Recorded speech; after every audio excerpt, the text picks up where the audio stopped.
जय श्री माताजी. सामूहिकतेमध्ये बंधन घेऊया.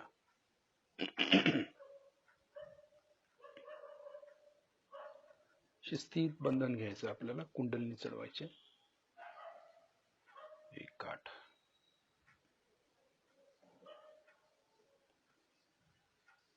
दुसऱ्या वेळेला 2 गाठ, तिसऱ्या वेळेला 3 गाठी मारायच्या. शिस्तीत करायचं, भक्तीनं करायचं. पूर्ण भक्तीनं आणि पूर्ण श्रद्धेनं सहयोग करायचा.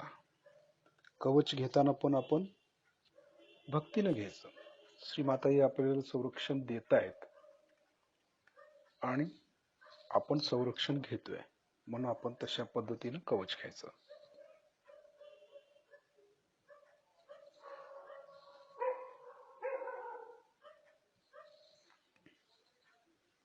हात डोक्यावरून आला पाहिजे असा. गडबड करायची नाही बंधन घेताना. फार महत्वाचं आहे बंधन. त्याचं महत्व आपल्याला नंतर लक्षात येईल.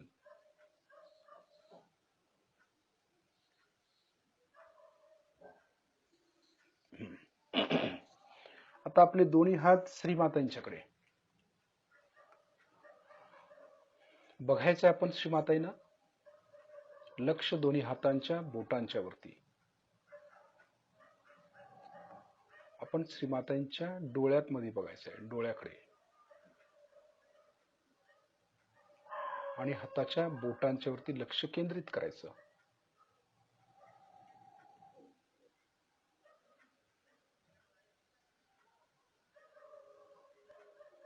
हे करत असताना आपलं डोकं आपण मोकळं करायचं. डोक्यातले सगळे विचार काढून टाकायचे. आपलं हृदय पूर्णपणे स्वच्छ करून घ्यायचं. सुरुवातीलाच आपल्या हृदयातली अटॅचमेंट आपण काढून टाकायची. सगळं विसरून जायचं आपण. ध्यानाला बसण्यापूर्वी आपण या गोष्टी करणं अत्यंत आवश्यक आहे.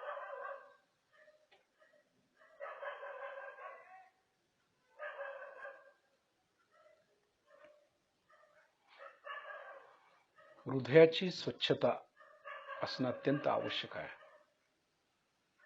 आपल्या हृदयामध्ये क्रोध, वासना, ईर्ष्या काही नको आहे. पूर्णपणे शुद्ध करायचं आपलं हृदय. सगळं काढून टाकायचं डोक्यातलं, हृदयातलं. फक्त हलकं होऊन बसायचं आहे श्रीमातांच्या समोर. शांत बसायचं आहे आणि लक्ष हाताच्या बोटांच्या वरती ठेवायचं. काही करायचं नाही, कुठं ध्यान द्यायचं नाही, काय करायचं नाही, काही नाही. फक्त अगोदर आतून शांत व्हायचं, रिलॅक्स व्हायचं.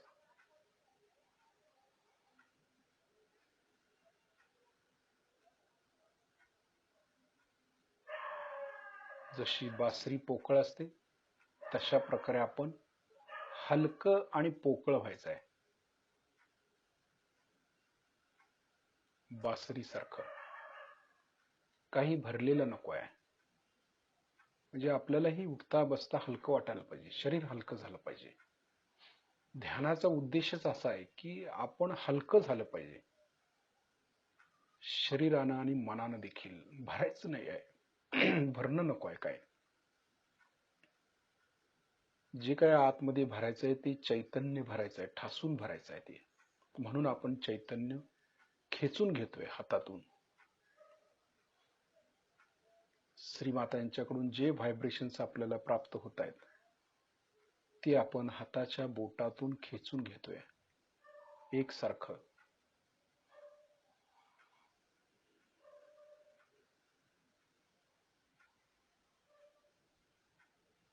श्रीमाताईंना पाहतोय डोळ्यात. डोळ्यातून श्रीमाताई आपल्याला आशीर्वादित करतात किंवा त्यांच्या प्रेमाने आपल्याला पूर्णपणे भरून टाकतात चैतन्यानं. त्यांचे आशीर्वाद असणं अत्यंत आवश्यक आहे.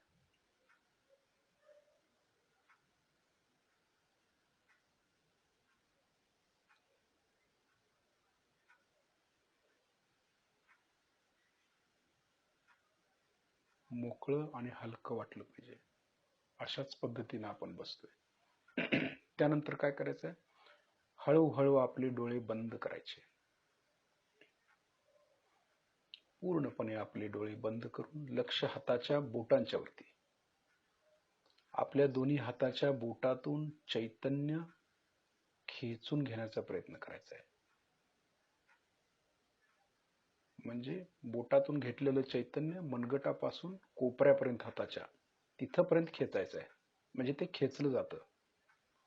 ही खेचायची पद्धत आहे, चैतन्य शोषून घेण्याची पद्धत. नुसताच हातावरती चैतन्य खेळलं नाही पाहिजे, ते खेचता आलं पाहिजे. सहजयोगामध्ये हे महत्वाचं आहे. गहनतेत जाण्यासाठी चैतन्य खेचणं अत्यंत गरजेचं आहे. आपली चक्र, आपल्या नाड्या स्वच्छ होण्यासाठी चैतन्याचाच उपयोग करायचा जास्तीत जास्त. व्हायब्रेशन्स. श्रीमाताईने आपल्याला एक नवीन जाणीव दिलेली आहे, ती आपण कायम विसरतो. ती विसरायची नाही.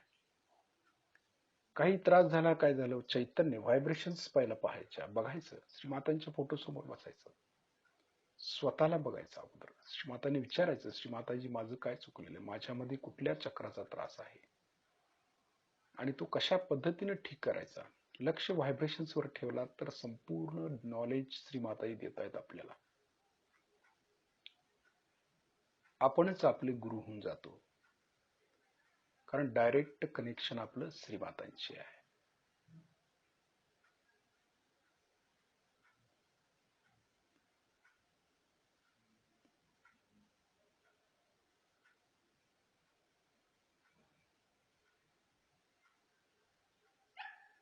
त्यानंतर आपला उजवा हात हृदयावरती ठेवायचा आहे, डाव्या बाजूला.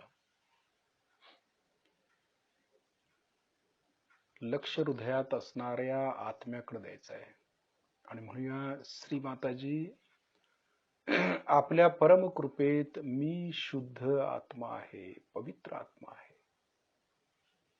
मी मन बुद्धी शरीर अहंकार काही नसून शुद्ध आत्मा आहे.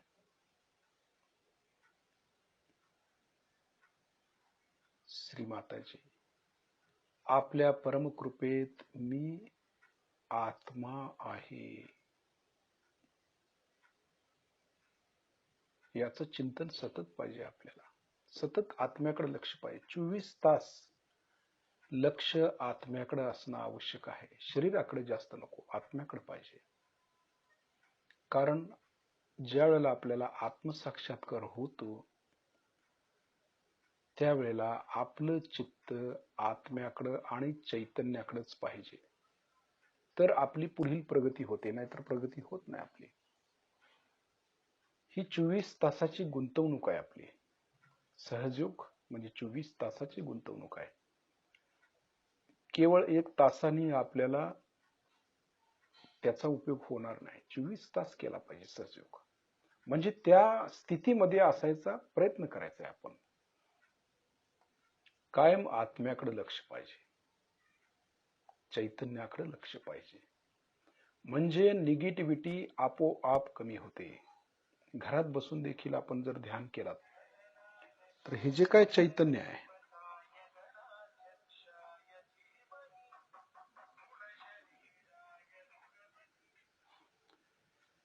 हे चैतन्य जर घरात पसरलं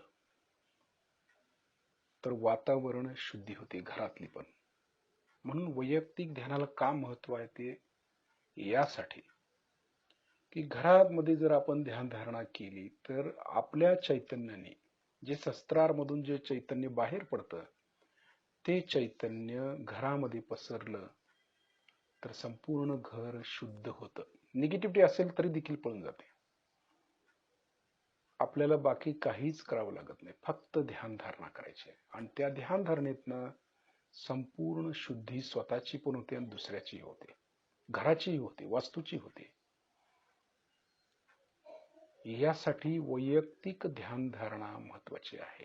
सकाळ संध्याकाळ करणं गरजेचं आहे. श्रीमातांच्या समोर बसून करायचं. हे करून बघा. जिथं जास्तीत जास्त त्रास आहे तिथं उलट जास्त बसूया. जास्त बसाल तर अधिक व्हायब्रेशन तिथं जाणवायला लागतील. श्रीमातांचं अटेन्शन जातं.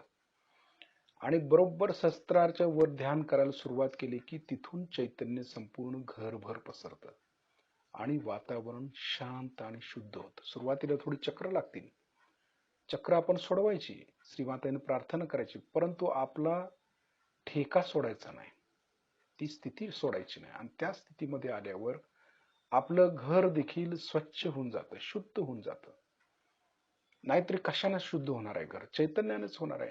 आणि हे चैतन्य श्रीमातांनी आपल्याला दिलेलं असताना आपण बाकीच्या गोष्टी वापरायचं कारणच काय आहे? चैतन्यानं व्हायब्रेशन्सनी सगळं स्वच्छ करायचा प्रयत्न करायचा आहे. त्यानंतर आपल्या उजव्या हाताचा तळवा आपल्या डोक्याच्या टाळूवर दाबून धरायचा, मान थोडी खाली झुकूया, हात दाबून शिस्तीत फिरवायचा. ज्या ठिकाणी आपण हात फिरवतोय त्या ठिकाणी लक्ष केंद्रित करायचं. म्हणूया, श्री माताजी, आपण साक्षात श्री सहस्त्रार स्वामिनी आहात. कृपा करून आमच्या सहस्त्रार चक्रामध्ये विराजमान व्हा. देवीला आवाहन करतोय आपण. साक्षात श्री माताजी सहस्त्रार मध्ये यावेत, निराकार स्वरूपामध्ये.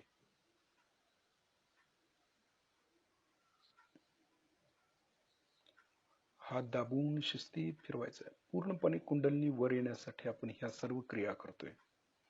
आणि सगळ्यांचीच कुंडलिनी, सर्वांचीच, सर्व साधकांची. आता हात किंचित वरती घ्यायचा, 7-8 इंच वर, थोडासा मागे पुढे गोल वर खाली करून बघायचा आहे, चेक करायचं आहे आपल्याला. आपणच आपल्याला बघायचं आहे, आपली कुंडलिनी वर आली का बघायची. टाळूतून आपल्याला चैतन्य जाणवते का पाहायचं. आता दोन्ही हात श्रीमातांच्याकडे. बघूया आता आपली कुंडलिनी शस्त्रार्चं भेदन करून वर आली का. आपल्याला जाणीव होती का पाहायची.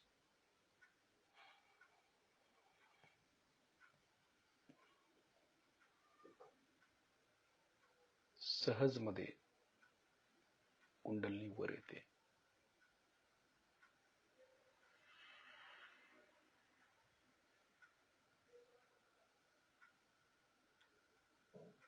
कुंडलिनीनं सहस्त्रारचं भेदन केलं पाहिजे, हे ह्यातलं महत्वाचं प्रिन्सिपल आहे. तरच आपल्याला आनंदाची प्राप्ती होते, हे महत्वाचं आहे. म्हणून तो निरानंद आपल्याला मिळावा म्हणून आपण हा प्रयत्न खटाटोप करतोय. त्या आनंदामध्ये आपण तल्लीन झालं पाहिजे, तल्लीनता आली पाहिजे आपल्याला. शांत वाटलं पाहिजे, समाधान झालं पाहिजे ध्यानाचं. आणि ध्यानाचं समाधान तेव्हाच होईल ज्या वेळेला आपली कुंडलिनी शस्त्रार्चं भेदन करून वर येईल. त्याच वेळेला समाधान मिळेल, शांती मिळेल, एक प्रकारची विलक्षण, ज्याला विलक्षण शांती म्हणतो, ती आपल्यामध्ये प्राप्त होते. समाधान मिळतं, तृप्ती मिळते, तृप्त होतो. आता काही करायचं शिल्लक राहत नाही असं वाटतं, आपला शोध संपला असं वाटतं आपल्याला, की नाही बाबा, जे आपल्याला मिळवायचं होतं ते हेच, आणि ह्यामध्येच आता आपण रममाण झालं पाहिजे असं वाटायला लागतं आपल्याला. आणि तीच ही स्थिती. आणि ह्या स्थितीला आपण कायम चिकटून राहिलं पाहिजे, कायम. काही वेळेला आपण खाली येतो, चक्रामध्ये अडकली जातात, नाड्या स्वच्छ होत नाहीत, परंतु तरी देखील आपण सर्व स्वच्छ करून आपली स्थिती गाठता आली पाहिजे. जर आपण खऱ्या अर्थानं साधक असू तर. श्री माताजी आणि आपण एवढंच यामध्ये आहे शिल्लक.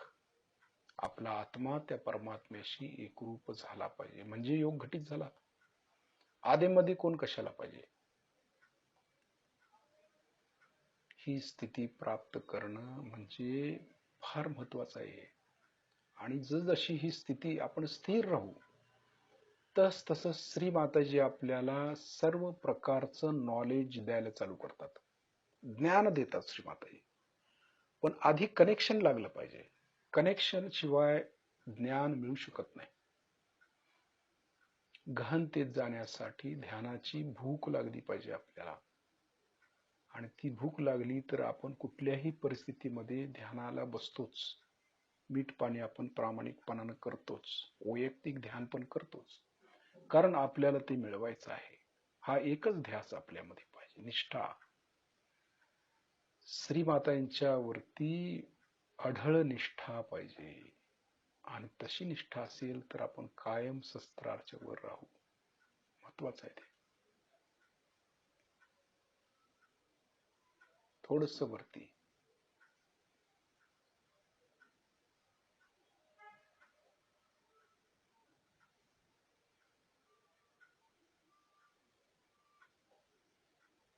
हळूहळू वर जाता येते का बघायचं, थोडं वरती वरती जाता येते का बघायचं, प्रयत्न करायचा.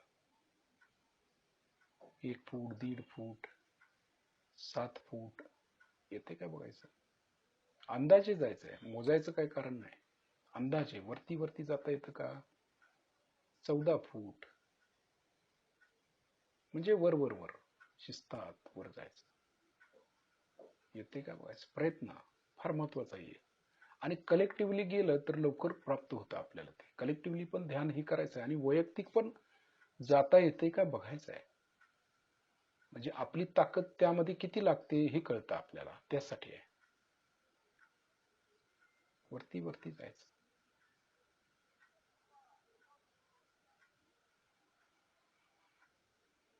हळूहळू वर वर वर जायचं. येते का बघायचं. आधीमध्ये शिस्तीत गेलं की मधली आदली जी चक्र आहेत ती कळायला चालू होतात आपल्याला, म्हणून शिस्तीत जायचंय.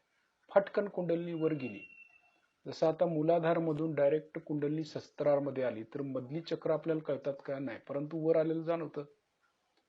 म्हणून शिस्तीत जर आलो तर कुठली कुठली चक्र आहे ते कळतं. स्वादिष्ठान आहे, नाभी आहे, अनाहत आहे. त्या चक्रावर गेल्यानंतर ते हळूहळू समजायला लागतं. म्हणून आपण शस्त्राच्या वर देखील शिस्तीत का जायचं, तर जी काही चक्र वर आहेत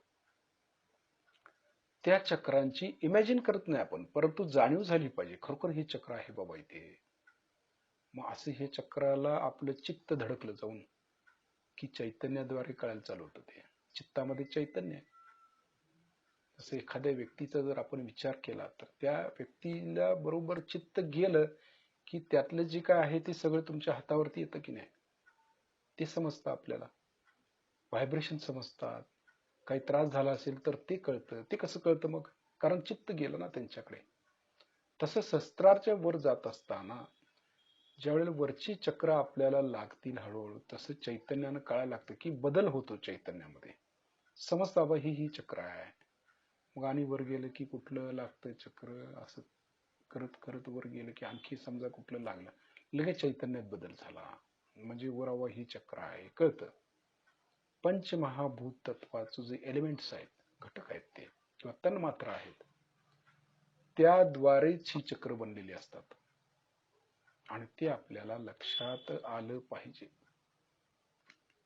म्हणून सूक्ष्म लक्ष द्यायचं आपल्याला वरती. शरीर स्थिर ठेवायचं आधी, मग वर वर वर जातो. एकाग्रतेनं जायचं, विचलित व्हायचं नाही. आपण काय करतो, वरती वरती जातो आणि इमॅजिन करतो, नाही हे असेल, तसं करायचं नाही. वर जायचंय फक्त, इमॅजिन काहीच करायचं नाही, काही बघायचं नाही.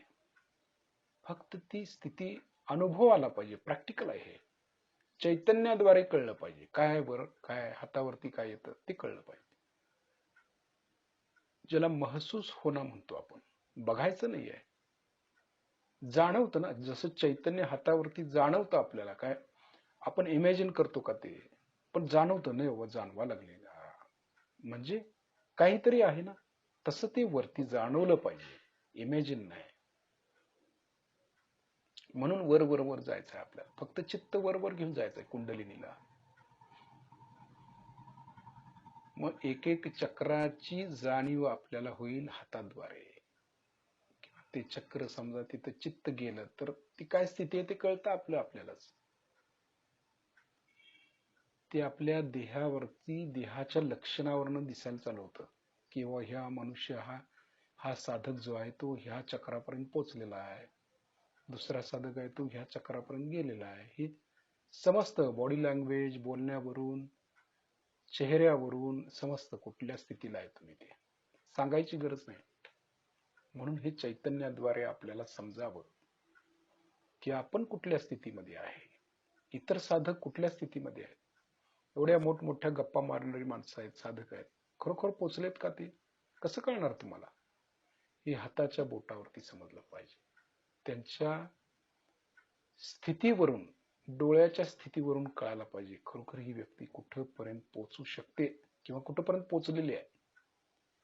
हे या स्थितीवरून कळतं. कारण डोळे हे आत्म्याची खिडकी आहे.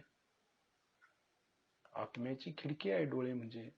त्याच्यावरून कळतं मनुष्य कुठल्या ह्याच्यामध्ये आहे, काय आहे काय नाही, राग आलाय, क्रोध आलाय का, लोभ झालाय, याला हे डोळ्यावरून समजतं ना. म्हणून आपलं चित्त वरती ठेवायचं कायम, शस्त्राच्या वर. हे कळतं सगळं, हळूहळू समजतं आपल्याला. आणि सर्व साधकांना हे समजावं, त्यांची प्रगती व्हावी आणि त्यांनी इतर साधकांना त्याचं नॉलेज देत जावं, सांगावं, एकमेकाचे प्रश्न सोडवावेत. त्यांनी सर्व जणांनी तयार होणं आवश्यक आहे, कळलं पाहिजे. हळूहळू वरती जायचंय आपल्याला, हळूहळू वरती जायचं, ती स्थिती प्राप्त करायची. कुठपर्यंत जायचंय? आकाश तत्वापर्यंत जाता येते का बघायचं. हळूहळू हळू मार्गात कुठल्या प्रकारची चक्र आहेत ती कळते का बघायचं. वर काय काय आहे ती समजलं पाहिजे, हाताच्या बोटावरती समजतं. कारण चित्त जे आहे सूक्ष्म, हात पाय सगळं आहे त्याला, त्या चित्ताला. आपण ते घेऊन वर जातोय म्हणजे हाताच्या बोटावरती पण कळतं. जसं हनुमान हात वर असतात त्याच्या आणि तो वायू वेगाने वरती जात असतो, तसं आहे आपले चित्त. चित्त म्हणजे हनुमानच आहेत ना, वायू तत्वातनं बनलेलं आहे ते. हनुमानासारखं आपण वर वर जायचंय आकाशात, ब्रह्मांडात. ब्रह्मांड त्यांनी सूर्याला गिळलं म्हणजे राईट साईडला ठेवलं त्यांनी. उष्णता, सूर्य म्हणजे जठराग्नी, लिव्हर, हे संपूर्ण सूर्य तत्वावरती आहे ना सगळं.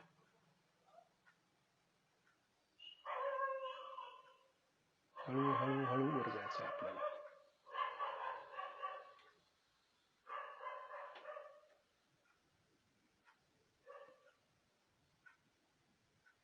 विचलित व्हायचं नाही, इम्बॅलन्स व्हायचं नाही, विचार करायचा नाही करताना, फक्त वरती जात राहायचं आहे. आपल्याला वरच्या चक्रांची जाणीव होण्यासाठी आपण वर जातोय. कळलं पाहिजे आता खालची मजबूत झाली चक्र की वर, वर पण जायला पाहिजे ना. ही तत्व आहे, तत्वमसी. श्री गणेश वरती पण आहेत. वरची जी चक्र आहेत ती विराटातली, ती रुद्र शक्ती आहेत, सगळ्यावर रुद्र आहेत, विराट. खालची जी चक्र आहेत तिथं गणेश आहेत, तर वर महागणेश आहेत, महाकार्तिकेय आहेत, महाहिरण्यगर्भ आहेत, त्यांची पावर आहे वर. म्हणून आपण जेवढे शुद्ध होऊन वर जाऊ तेवढी आपल्याला जाणीव जास्त होणार आहे. व्हायब्रेशन्स पण वेगळ्या प्रकारचे जाणवतील.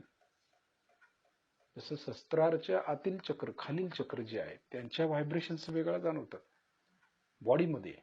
पण बॉडी सोडून ज्यावेळी आपण वर जातो, देहातीत अवस्था प्राप्त करतो, त्यावेळेला त्यांच्या व्हायब्रेशन्स ह्या वेगळ्या प्रकारच्या असतात. याचं फिलिंग, याची जाणीव हाताच्या बोटावरून समजेल, चैतन्याद्वारे समजेल. वरती जात राहायचं.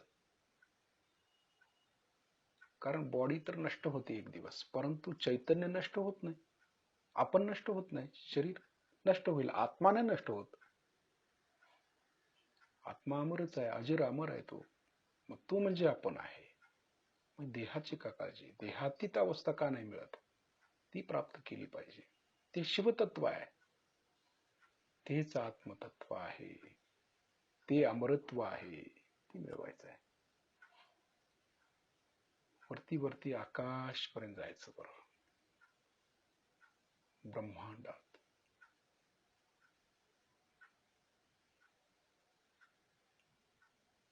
आकाश तत्वाच्या पण वर जाता येते का बघायचं, जायचं हळूहळू वर, प्रयत्न करायचा. किती वर जाता येतं? का काहीच नाही, आपल्याला 1.5 फुटाच्या वर जाता येत नाही असं काय असेल तरी पण त्यांनी वर जायचा प्रयत्न करायचा, बघायचं खरोखर सगळ्या फोर्स मध्ये हे जातं.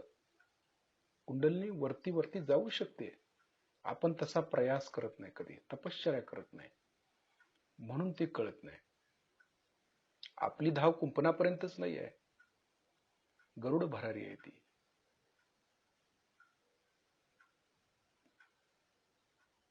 हनुमानजींच्या सारखं आहे ते. हनुमानजी, हनुमानजी म्हणजे चित्त, कुंडलिनी. वाहक कोण आहे तिचा? हनुमानजी आहेत.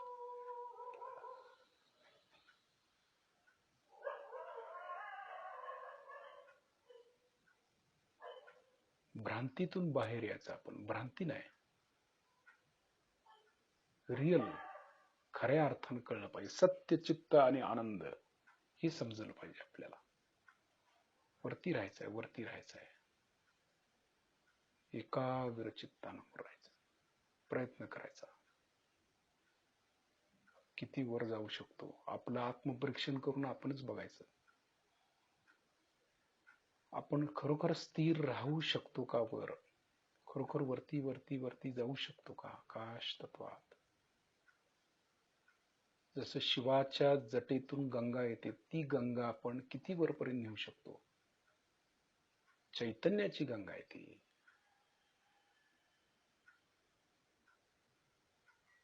ती शिवासारखी अवस्था आपली पाहिजे. शिवयोगी, शिवयोगी कसे शांत, समाधान, आनंद चेहऱ्यावरती विलसला पाहिजे. तृप्ती, ध्यानाची तृप्ती.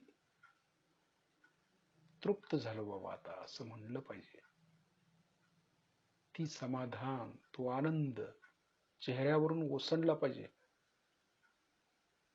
म्हणजे खऱ्या अर्थानं आपण तिथं पोचलो. जे मिळवायचं आहे ती मिळवायच्या मार्गात आहोत आपण, त्या दिशेने चाललोय आपण. ब्रह्मांड,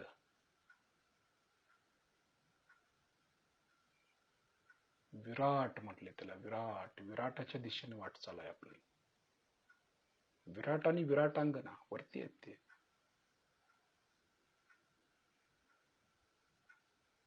स्थिर बसलं की जाता येतं. वायू वेगानं वर जाता आलं पाहिजे. वायू तत्व म्हणजे हनुमानचं तत्व आहे ते. वायू वेग आहे त्यांच्यामध्ये. त्यांनीच सर्वांचा शोध लावला, हनुमंत.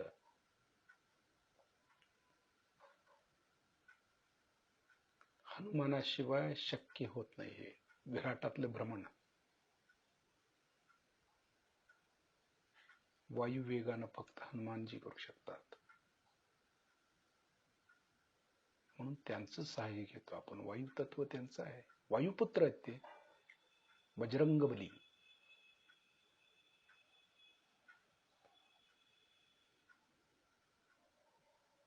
रिदम असतो एक प्रकारचा, रिदम, शिवांचा रिदम. जसं शस्त्राच्या वर जातो आपण, तसा रिदम चालू होतो आपल्यामध्ये शिवांचा. श्वास आपण घेतो सोडतो, शिस्तीत आपोआप चालू असतो, तो रिदम चालू होतो, तो शिवांचा. ताल म्हणतो त्याला, ताल. आणि स्वर असतो तो सरस्वतीचा. ताल आणि लय, स्वर, या दोन गोष्टी आहेत. पण तो ताल आपल्याला प्राप्त केला पाहिजे, शिवांचा रिदम. त्यासाठी आपण हळूहळू हळू वर जातोय, प्रयत्न करतोय आपण वर जायचा, खाली न येता. समजा कुंडलिनी खाली आली, परत वर जायचं आहे, प्रयास करायचा, तपश्चर्या आहे ही. फोर्स पाहिजे कुंडलिनीला, म्हणजे प्रसन्न पाहिजे कुंडलिनी, आनंद पाहिजे, आनंद. न्हावून निघायचंय त्यात, आनंदात, समाधानात, शांततेत. काही नको आता आपल्याला, असं वाटतं शांत. त्या एरियामध्ये गेल्यानंतर, टॉर्शन एरिया आहे तो. आईन्स्टाईननी सांगितल्याप्रमाणे टॉर्शन एरिया आहे. त्या टॉर्शन एरिया पर्यंत जायचं आहे आपल्याला. वरतीच टॉर्शन एरियाच आहे सगळा विराटामध्ये. हे चैतन्याचा एरिया आहे, परमेश्वराचा इलाका म्हणतो त्याला.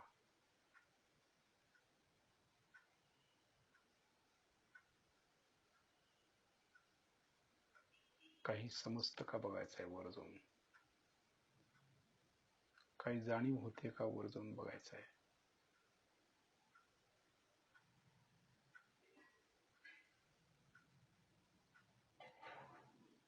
चैतन्याच्या डोळ्यांनी बघायचंय, ते चैतन्याने अनुभव घ्यायचा आहे.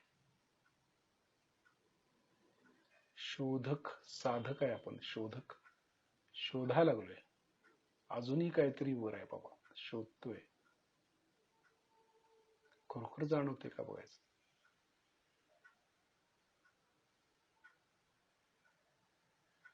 देव पहावयासी गेलो आणि देव होऊन ठेलो, अशी अवस्था होती आपली. एकरूपता, एकरूप होतं, त्याच्याशी जोडलं जातं. कनेक्शन कधी जोडलं जातं काय कळत नाही, परंतु जोडलं जातं वर गेले की आपोआप.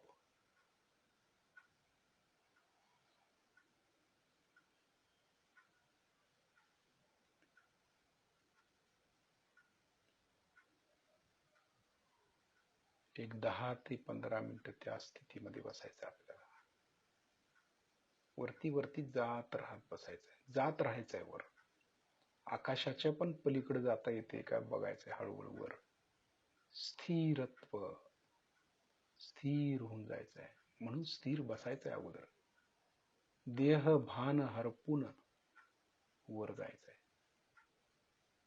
एकसारखं कंटिन्यू, खाली यायचं नाही, विचार नको, वरतीच राहायचंय 10 ते 15 मिनिट.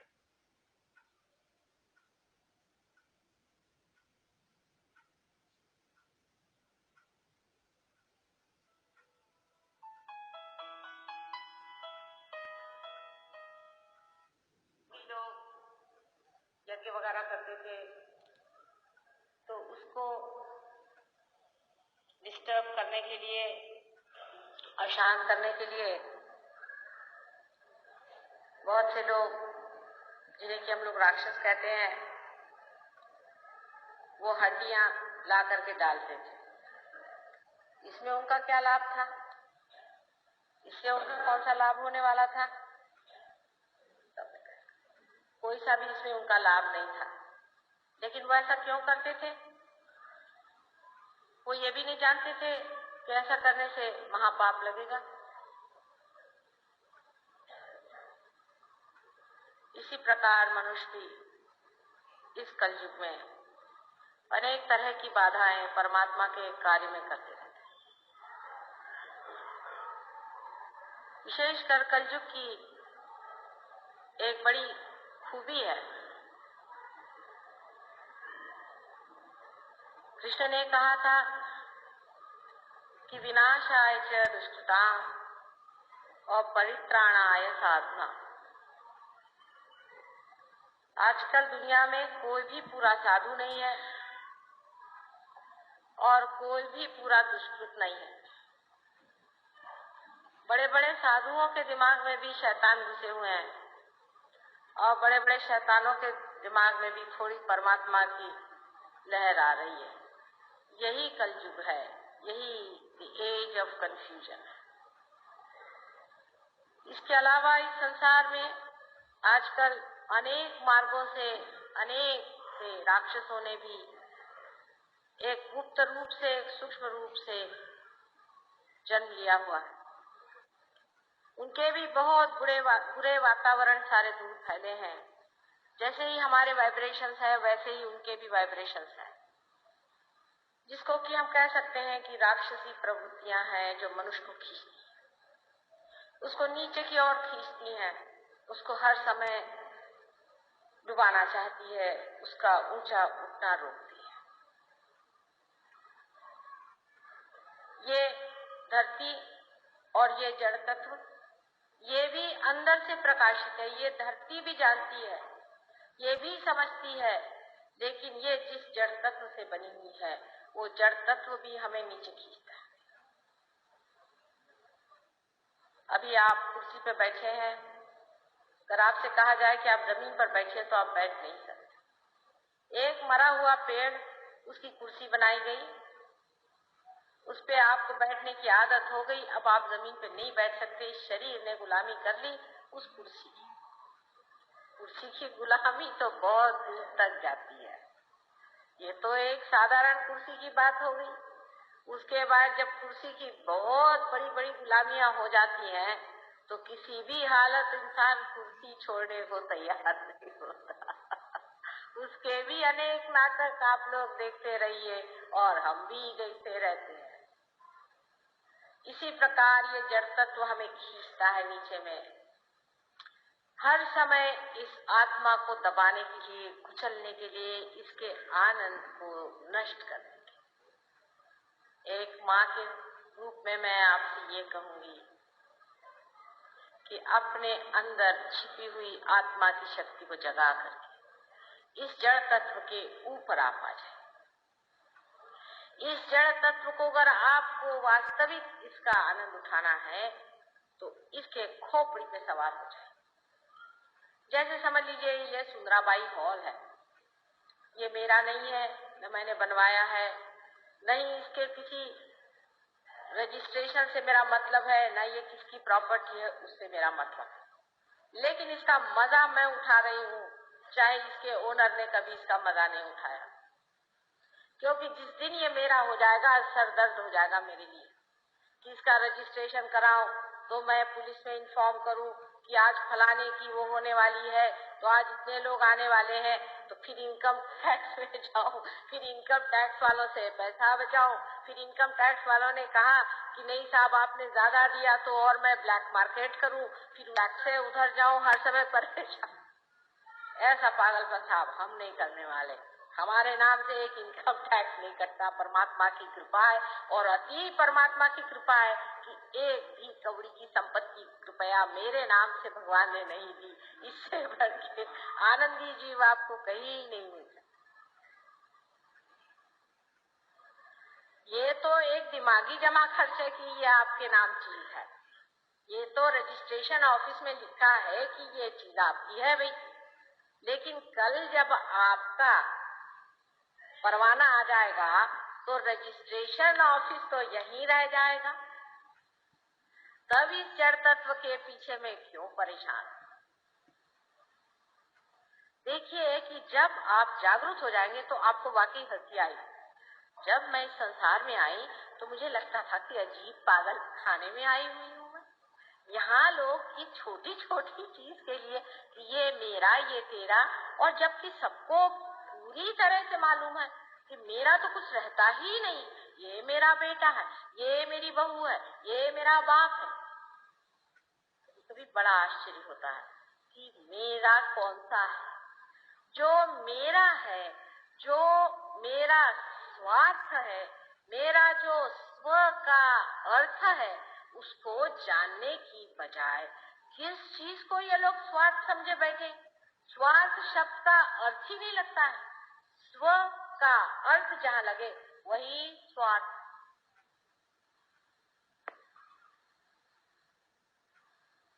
तो इसलिए मनुष्य इस तरह से परेशान है कि ये मेरी चीज है, ये उसकी चीज है, ये उसका लेना, ये उसका देना। इस चक्करबाजी में जब वो फंस गया, ये फंसा लिया उसने अपने को, कोई भगवान ने नहीं उसको फंसाया था। हाँ, उसको कुछ नहीं आप कह सकते कि परमात्मा ने आपको इसमें फंसाया, नहीं। आप ही सोचिए क्या परमात्मा ऐसी बेवकूफी में आपको फंसाए? ये जड़ तत्व है, ये आपके ऊपर रूल कर रहा है। आप बड़े बुद्धिमान बनते और बड़े अक्लमंद बनते, आपने बड़े बड़ी किताबें पढ़ी, आप बहुत बड़े पंडित हैं। मैं तो सोचती हूँ कि कोई जानवर भी इस तरह से किसी जड़ तत्व की परवाह नहीं करता। छोटे बच्चों को देखिए, खिलौने खेलते हैं, कभी घरौंदे बनाते हैं, कभी शिवाजी महाराज बनाते हैं, कभी वो बड़े बड़े घर बनाते हैं, फिर एक ठोकर मार के खड़े हो जाते हैं, दूसरा खेल खेलने लग जाते हैं। आप लोग जो इतने बड़े हो गए हैं, इतने प्रगल्भ होकर के इतना बड़ा दिमाग हो गया है, उसके अंदर कौन सी बड़ी भारी आपने अकल सीखी कि आपने इकोनॉमिक्स निकाल दिया। इकोनॉमिक्स का ही परम तत्व है कि कोई सी भी चीज सैशिएबल नहीं है। माने आज आपको एक चीज खरीदनी तो आप घर खरीद लीजिए। घर खरीदने के लिए दौड़ दाड़ करके आपने घर खरीद लिया। जब घर खरीद लिया तो आपको लगा कि साहब अब मोटर खरीदनी चाहिए। जो घर खरीदने के लिए जो दौड़े थे बहुत जोर से और जो इतना आपने प्रयत्न किया था, उसका कुछ आनंद भी नहीं उठाया। 5 मिनट बैठ करके आप बैठे भी नहीं, आए भी नहीं। अभी तो घर प्रवेश ही नहीं हुआ कि आप दौड़े मोटर के पीछे में। मोटर मिली तो मोटर का भी कोई आपने आनंद नहीं उठाया, आप भागे तीसरी चीज के पीछे। इसे क्या कहना चाहिए बताइए आप?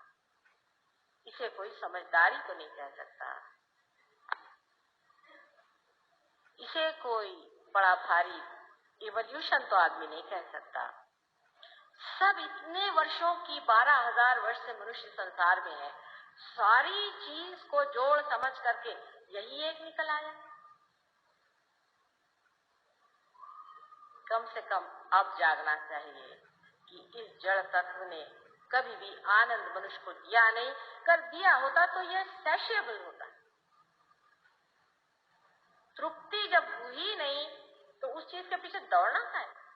अच्छा, एक ही नहीं, आप देखते हैं कि अपने पिताजी भी ऐसे थे, उनके भी पिताजी ऐसे थे, उनके भी पिताजी ऐसे हैं, खानदान के खानदान चले आ रहे, तो भी फिर वही। कब मस्ती चढ़ेगी, कब रंग आएगा, कब मजा आएगा? तो बैठते ही नहीं आप तो 1 मिनट बैठिए। तो आए हैं 2 मिनट आराम से बैठिए, जरा सोचिए अपने बारे में। कहाँ आनंद को खोज रहे हैं हम लोग? किस जगह दौड़ रहे हैं? कहाँ पर खोज रहे हैं? यही इसी जगह, इसी क्षण, यही उसमें सिर्फ समाने की बात है। इस जड़ तत्व से अभिभूत होने की कौन सी ऐसी बड़ी भारी बात? एक एक पागलों के मैं आपको अगर वर्णन दूं तो आप लोग हंसते हंसते लोटपोट हो जाएगा। हालांकि आप भी उनमें से कभी रहे होंगे। हम तो एक एक का अनुभव करते हैं तो आश्चर्य। एक साहब कहने लगे कि साहब मुझे तो जरूरी है कि आज ही लंदन पहुंच। मैंने कहा भाई ऐसी कौन सी आफत आ गई? अगर आज नहीं गए तो कल चले जाना। कौन सी ऐसी आफत आ गई? कौन सी आपकी नैया डूब रही है? नहीं साहब आज तो मैं कुछ नहीं कर सकता, आज तो मुझे पहुंच रही। मैंने कहा क्यों भाई, क्या बात?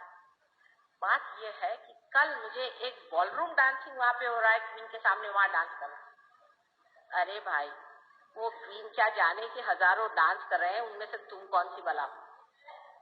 उसके लिए काहे मरे जा रहे हो? क्यों इतना आतंक बचा रखा है? समय के लिए भी मनुष्य कदर परेशान है। समय बचाना चाहिए। समय घड़ी हर समय बांधे रहते। मेरे भी हाथ में घड़ी बंध गई, हालांकि मैं उसकी जरा भी परवाह नहीं करती, हमेशा आगा पीछा चलती रहती। और आपकी खुशी के लिए घड़ी बांधी मैंने। कुंडलिनी कभी टाइम से नहीं उठती है। अगर कोई कहे कि मैं आपको लिख देता हूँ 5 बजे आपकी घड़ी उठे, घड़ी से आप मिला लेना, 5 बजे आपकी कुंडलिनी उठेगी, तो समझ लेना कि ये बड़ा शैतान और झूठा मक्कार आदमी। कुंडलिनी अपने टाइम से उठती है। जैसे कि आप नहीं कह सकते कि कल इस पेड़ में 5 बजे एक फल लगेगा। आप कहेंगे ऐसा? आप कह सकते हैं कोई भी कि कल 5 बजे इस पेड़ में इतने बजे बराबर एक फल निकल आएगा या एक फूल निकल आएगा?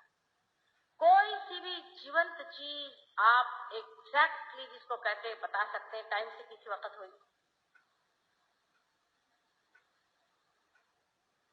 जब सभी कुछ अपने हिसाब से चल रहा है तो हम भी क्यों ना उसके हिसाब में अपना हिसाब मिला लें। उसके हिसाब से चलो तब तो ना मजा आएगा। नहीं तो घोड़ा एक चाल चल रहा है, आप दूसरी चाल चल रहे हैं। हो सकता है कि परमात्मा की चाल इधर है और आपकी उधर चल रही। ये सब चीजें आपको खींचती हैं और आपकी कुंडलिनी को भी खींचती हैं।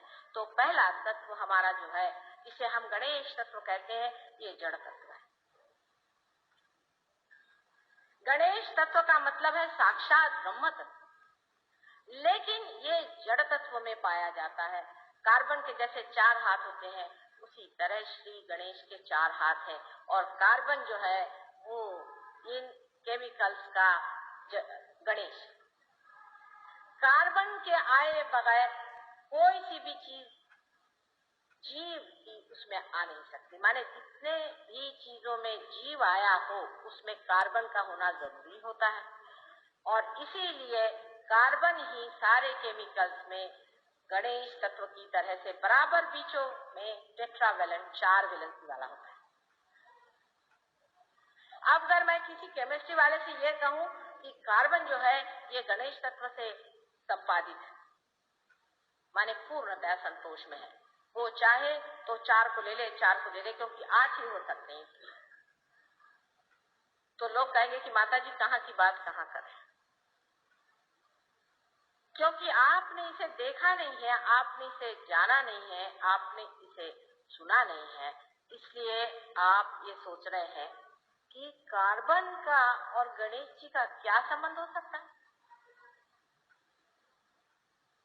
गणेश तत्व मैंने कल कहा था कि अबोधिता का तत्व है, जो मूलाधार चक्र जो सबसे नीचे में स्थित है उससे संबंधित है, और मूलाधार चक्र उसे कहते हैं जो के बिल्कुल ही सारे ही सृष्टि का आधार वो गणेश तत्व। अब देखिए गणेश जी, बहुत से अंग्रेज तो हंसते हैं गणेश जी की ये क्या सूंड निकाली हुई है।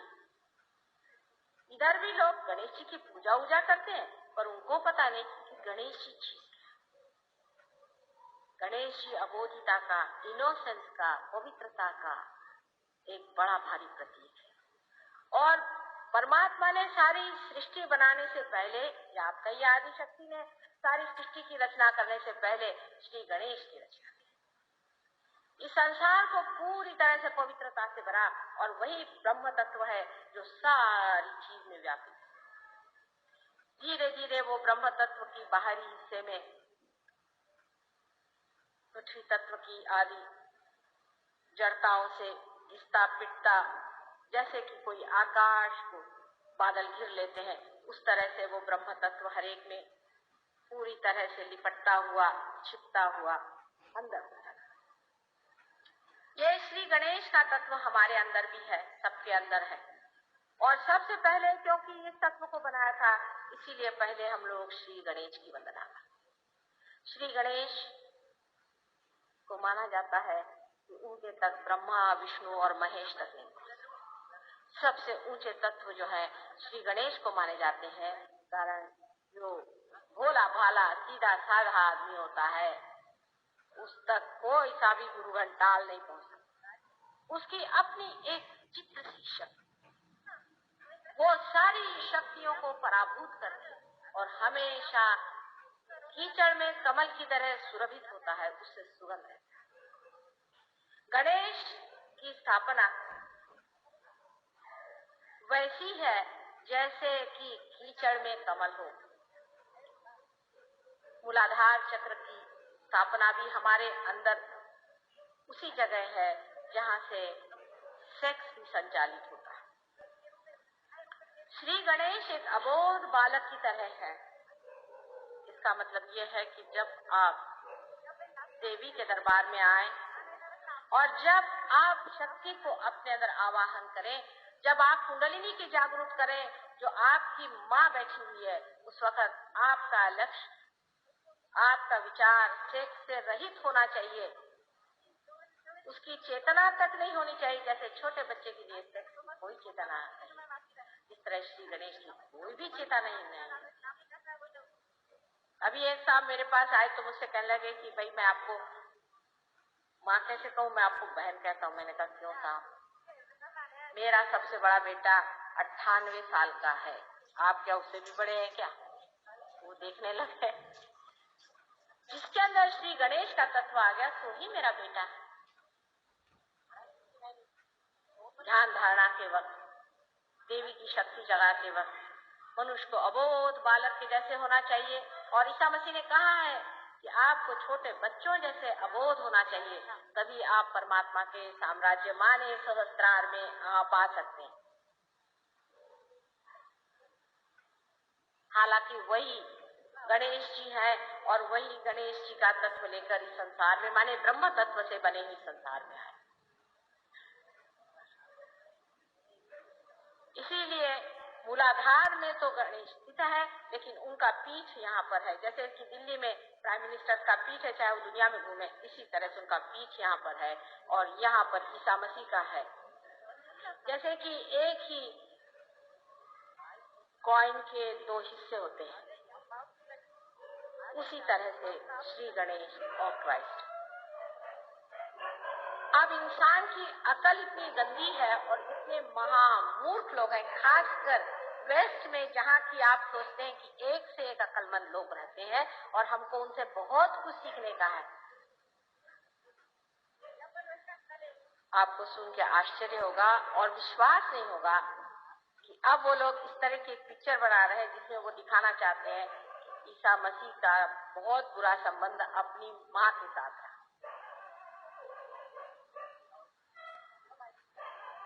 इन लोगों से, इन गधों से क्या सीखने का है हमको? इन्होंने इनकी माँ ही नहीं देखी, ये क्या जानेंगे ईसा मसीह की माँ को?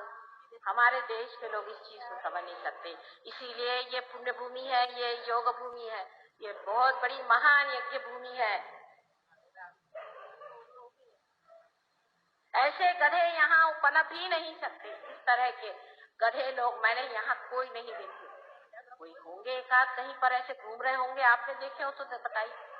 जो इस तरह की क्या बात कहें, इस तरह की बात उन देशों में होता है और उन देशों से सीखने की कोई भी जरूरत।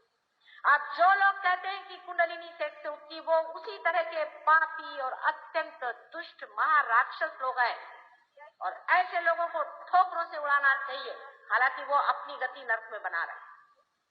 जो भी लोग इस तरह की बातें करते हैं उनको पता होना चाहिए कि अपनी पवित्र माँ का, अपनी कुंडलिनी का अपमान करने का बहुत बड़ा धारिष्ट वो कर रहे हैं और इसकी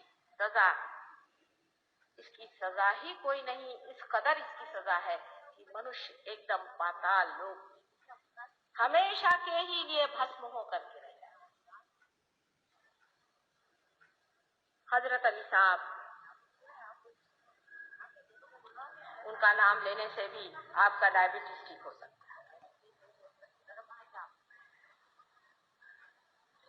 तीसरी चीज जिसे डायबिटीज होता है वो कट्टरता है। जो आदमी बहुत कट्टर है, उसे ये सफाई चाहिए, उसे वो सफाई चाहिए, वो ब्राह्मण है, वो मुसलमान है, उससे मैं शादी नहीं कर सकता, मेरे लड़के की, लड़की की लेफ्ट साइड नाभि उसकी पकड़ सकती है और कारण स्वरूप हो सकता है उसे यहाँ किडनी की रोग हो जाए या उसको इधर डायबिटीज हो सकता है। बिल्कुल सही बात। अब डॉक्टर लोग इन दोनों का हिसाब किताब नहीं जोड़ सकते और कहेंगे भाई डायबिटीज इनक्योरेबल है, होगा ही, क्योंकि आप उसके तत्व को ही नहीं मानना चाहते हैं। तो मैं तो भी क्या करूं इस बात। जिस आदमी में इस तरह की कट्टरता है कि मैं बड़ा सफाई वाला और मैं दुनिया का सबसे बढ़िया जाति वाला हूँ, उसको जरूरी होना है कि डायबिटीज हो जाए और होना ही चाहिए, नहीं तो उसको अकल ही नहीं आती। ये परमात्मा ने नियम बनाया, इसलिए भी डायबिटीज हो सकता है। क्योंकि पैंक्रियाज में जब नाभि चक्र की बिगड़ आ जाती है तो तब भी नुकसान हो सकता है। ऐसे मनुष्य को महावीर जी का नाम लेना चाहिए, जो जैन धर्म के बहुत बड़े तीर्थंकर हैं। इन महावीर जी के नाम में जैनियों ने जो कट्टरता फैलाई है, सबको डायबिटीज होगा, तब ये ठीक होंगे।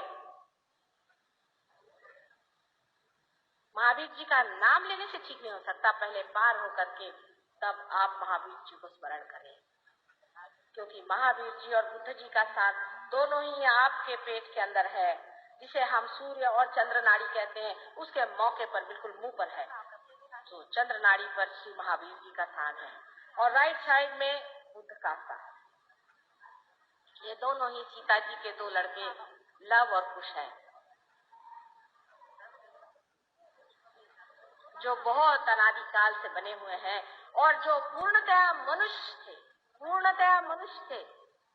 उनके अंदर कोई भी शक्ति नहीं थी, इसको कहना चाहिए कि डिवाइन शक्ति, पूर्णतया मनुष्य थे और मनुष्य होकर के भी जो अवतार बन गए, एक बड़ी भारी परंपरा उन्होंने बना।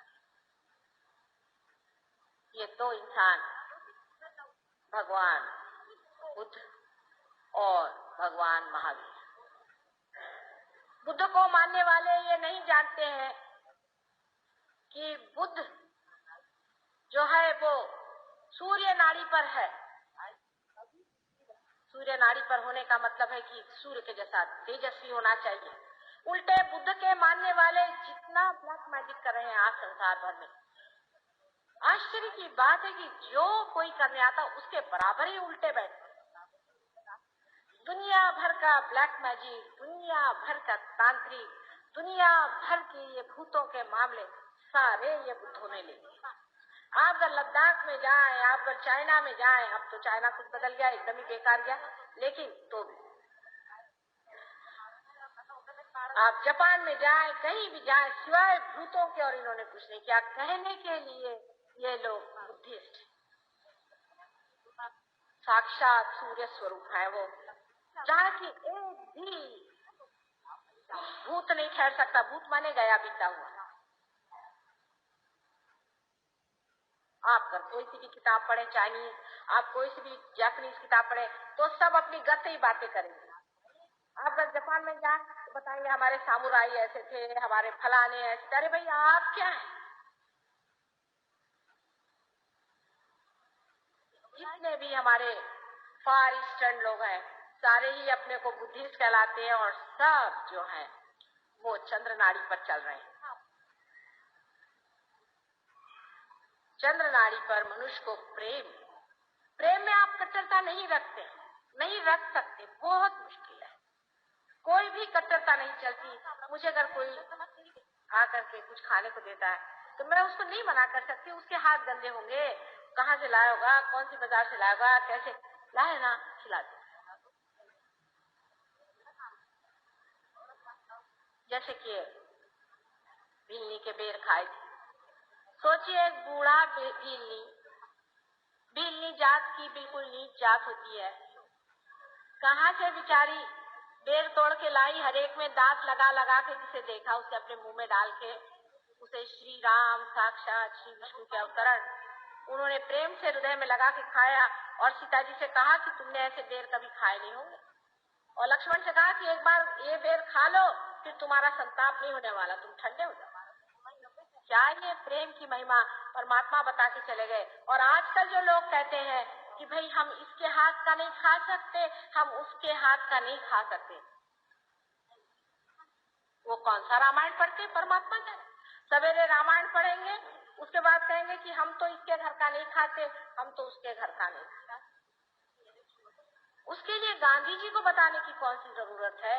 अनेक वर्षों से, अनादि काल से हमारे संसार में, इस देश में यही कहा गया है कि सब में ही एक ही आत्मा का वास। फिर जाति और पाति जन्म से बनाने की अकल किसने बताई? कभी भी जन्म से जाति और पाति बन ही नहीं सकती है।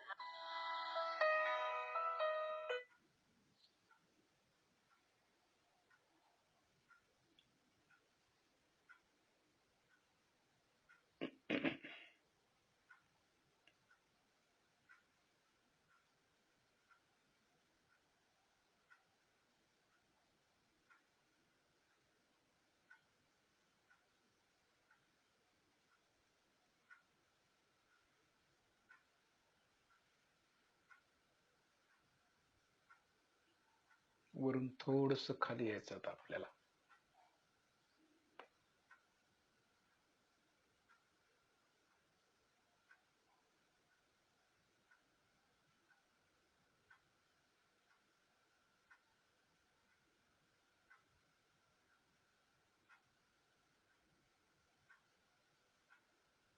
चित्ताला मोकळं सोडायचं.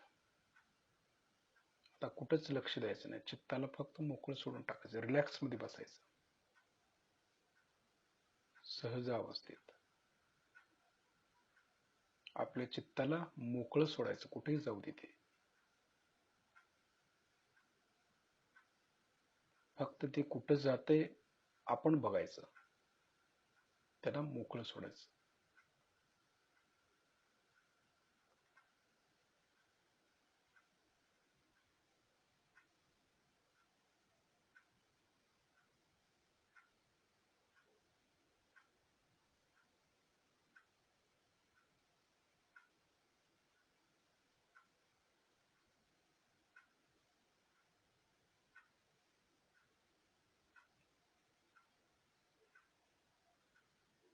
परत लक्ष शस्त्राच्या वर ठेवायचं.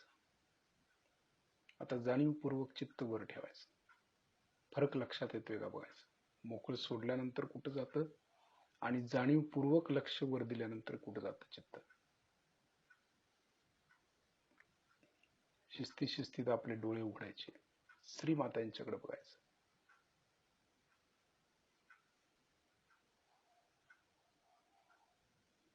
श्रीमातांच्या डोळ्याकडे बघायचं. लक्ष शस्त्राच्या वर आणि दोन्ही हातांच्या बोटांच्या वर एकाग्रतेने बघायचं. सहज मध्ये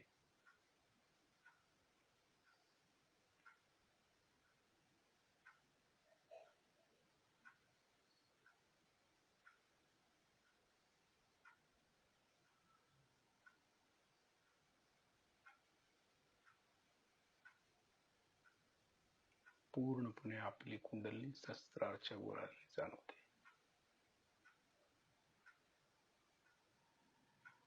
व्हायब्रेशन्स पण वेगळ्या प्रकारचे आपल्या हाताला जाणवतील. शस्त्राच्या वरचे व्हायब्रेशन्स लक्षात ठेवायचे. हे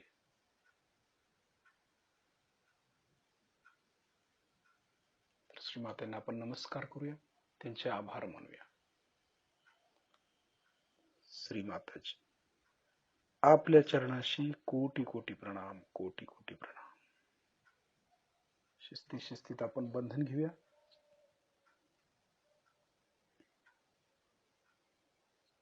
शिस्तीत बंधन घ्यायचं.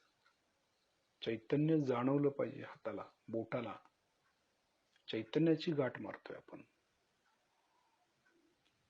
कुंडलिनी उठवतोय म्हणजे चैतन्यच उठवतोय आपल्या हाताने आणि तिला वरती फिक्स करतोय शस्त्राच्या वर. 2 गाठी मारून परत तिसऱ्या वेळेला 3 गाठी मारायच्या. आपलीच कुंडलिनी पहिला आपल्या हाताने वर येते का बघायची. हे महत्वाचं आहे. मग आपण दुसऱ्याची कुंडलिनी जागृत करू शकतो. करणाऱ्या श्रीमाताजीच आहेत. फक्त तो विश्वास आपल्यामध्ये पाहिजे की श्रीमाताजी सर्व करतायत. हात डोक्यावरून इकडे कवच घेताना आत्मबल, विल पॉवर पाहिजे आपल्यामध्ये, तरच सर्व गोष्टी घडून येतात. शिस्तीत कवच घेतोय आणि कवच मजबूत होते. आता आपलं हे कवच भेदून कुठलीही निगेटिव्हिटी आत येता उपयोगाची नाही. एवढं मजबूत कवच आपण घ्यायचं.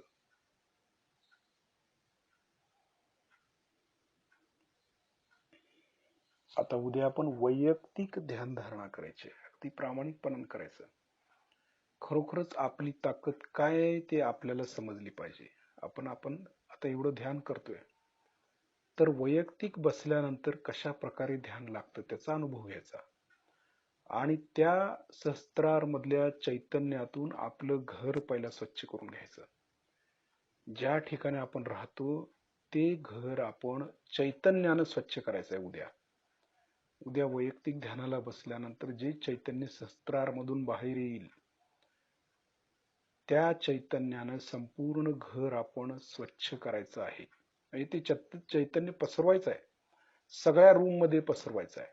सुरुवातीला आपण जिथं बसलोय तिथं, त्यानंतर स्वयंपाकघर, बैठकीची खोली, बेडरूम सगळं स्वच्छ करायचं आहे चैतन्यानं.